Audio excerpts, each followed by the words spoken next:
महाराष्ट्र राज्य द्राक्ष बागायतदारांचं अधिवेशनाला शरद पवार हे देखील उपस्थित आहेत। तर महाराष्ट्र राज्य द्राक्ष उत्पादकांचं हे अधिवेशन आयोजित करण्यात आलेलं आहे आणि महाराष्ट्र राज्य द्राक्ष बागायतदारांच्या या अधिवेशनात शरद पवार उपस्थित आहेत। पुण्यात या अधिवेशनाचं आयोजन करण्यात आलेलं आहे। शरद पवार यांनी या अधिवेशनात उपस्थिती लावलेली आहे। तर या संदर्भात अधिक माहिती घेणार आहोत। आमचे प्रतिनिधी निखिल सुकरे सध्या आपल्यासोबत जोडले गेले आहे। निखिल, काय अधिक माहिती या अधिवेशनासंदर्भात? आता शरद पवारही अधिवेशनात पोहोचलेत।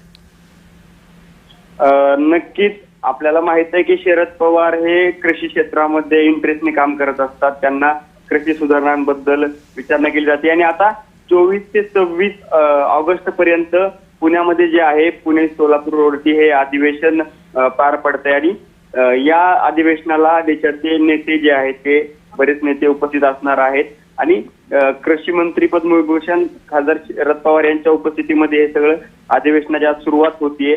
खरं तर केंद्रीय कृषी मंत्री शिवराज चौहान या कार्यक्रमाला पुढे उपस्थित असणार आहेत। मुरलीधर मोहोळ उपस्थित असणार आहेत। मुख्यमंत्री देवेंद्र फडणवीस, एकनाथ शिंदे, सुनेत्रा पवार हे सगळे नेते जे आहेत ते उपस्थित असणार आहेत आणि आज शरद पवारांच्या हस्ते या कार्यक्रमाचं खरं तर उद्घाटन होतंय आणि द्राक्ष बागायतदारांची ही 66वी परिषद 66वे हे अधिवेशन आहे। त्याच्या माध्यमातून शेती क्षेत्रामधील बऱ्याचशा विषयावरती चर्चा केली जाणार आहे आणि त्या अनुषंगाने काय बदल केले जातील किंवा काय बदल होत आहेत त्या अनुषंगाने या अधिवेशनामध्ये चर्चा होईल।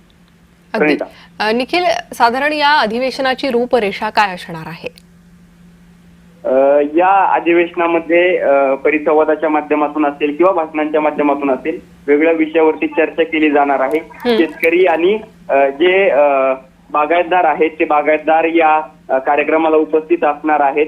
काही बागायतदार ज्यांनी वेगळ्या पद्धतीने बियाणं बनवणं किंवा वेगळ्या पद्धतीने शेती करण्याचे प्रयोग केलेले आहेत त्यांचे देखील मनोगत त्यांचा देखील परिसंवाद या कार्यक्रमामध्ये पार पडणार आहे। त्यामुळे शेतकऱ्यांना महत्वाची माहिती जी आहे ती या कार्यक्रमामधून मिळणार। निखिल, खूप धन्यवाद या सविस्तर माहितीसाठी।